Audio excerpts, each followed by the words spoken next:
Well, I think that's perfect subject matter for moi, a Canadian, to actually step in. I live in Moncton, New Brunswick, which is East Coast, and we get a lot of nor'easters that hit and hammer us. In fact, we're getting the same storm system that you guys got today or yesterday.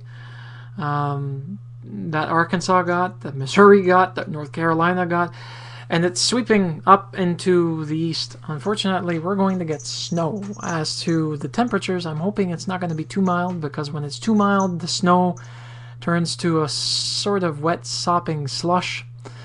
It's very hard to shovel, very, well, heavy more than hard.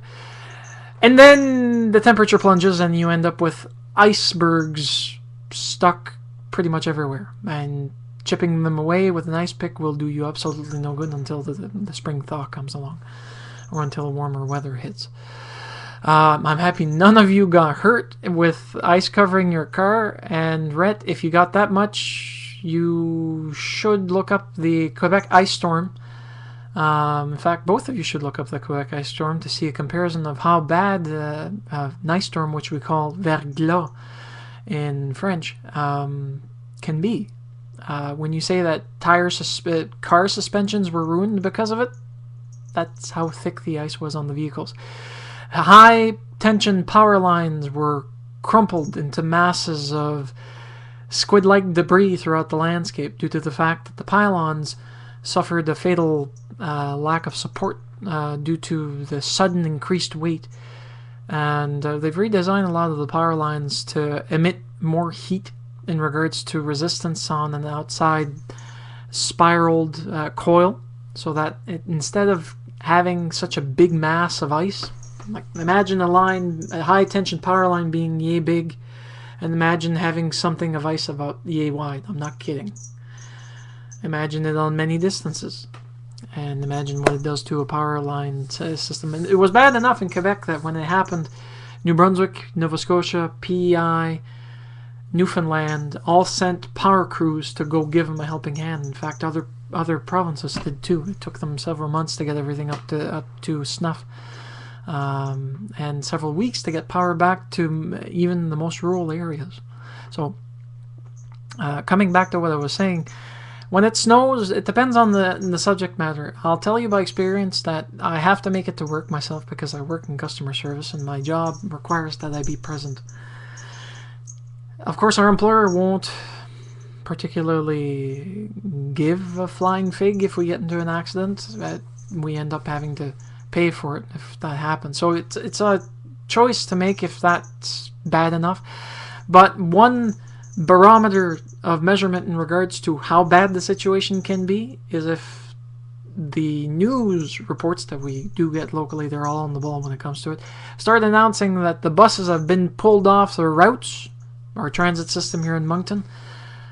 Stay at home.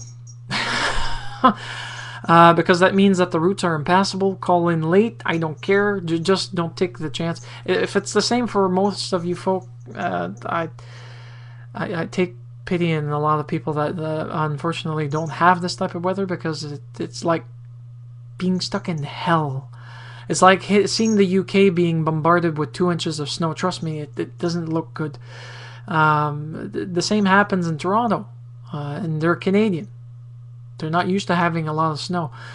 The same happens with certain Vancouver locations or BC locations, but most Canadian provinces nowadays are prone to that.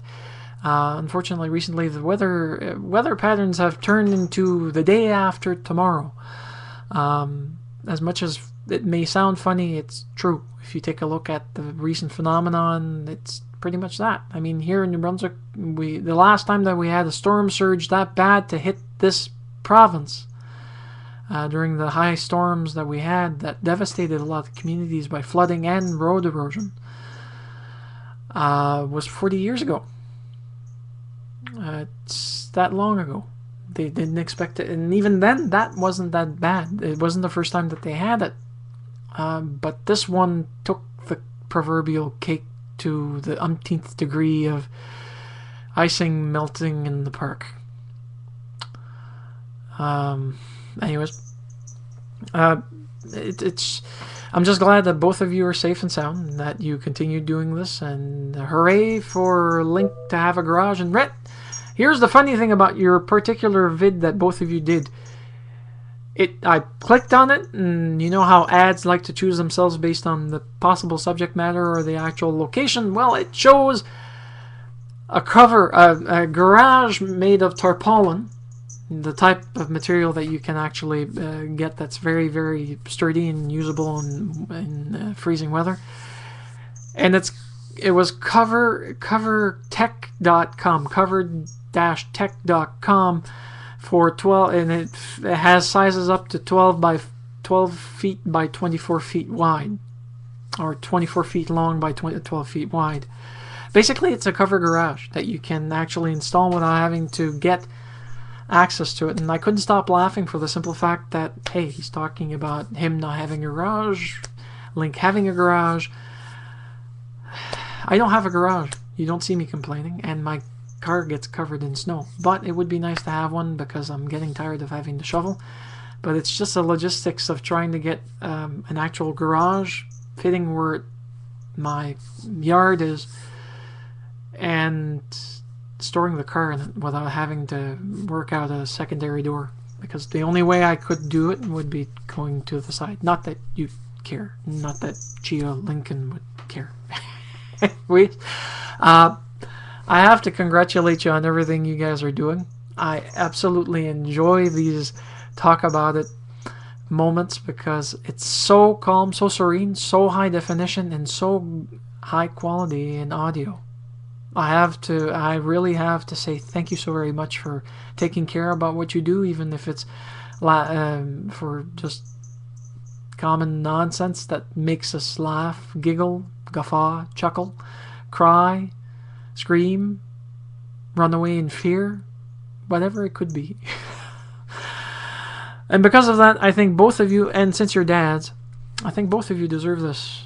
Actually, I think I'll give you one of my signs. This one's a special one. I haven't awarded it to anyone yet, so I'm going to give it to you. I don't give these away, I just give the images away. So here's to both you guys the Balance Papa Smurf Award for a program well done. The fact that you're both fathers,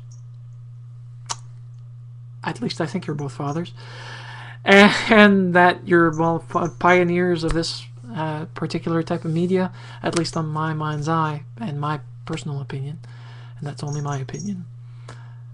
Congratulations. I feel privileged in being able to follow you, and I feel happy that you're still doing this.